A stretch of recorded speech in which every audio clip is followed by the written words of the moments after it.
श्रीरामचन्द्र चरणौ मनसा स्मरामि।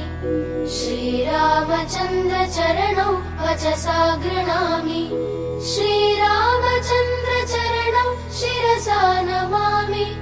श्रीरामचन्द्र चरणौ शरणं प्रपद्ये। माता रामो मत्पिता रामचन्द्रः, स्वामी रामो मत्सखा रामचन्द्रः, सर्वस्वं मे रामचन्द्रो दयालुः। नान्यं जाने नैव जाने न जाने। दक्षिणे लक्ष्मणो यस्य, वामे च जनकात्मजा।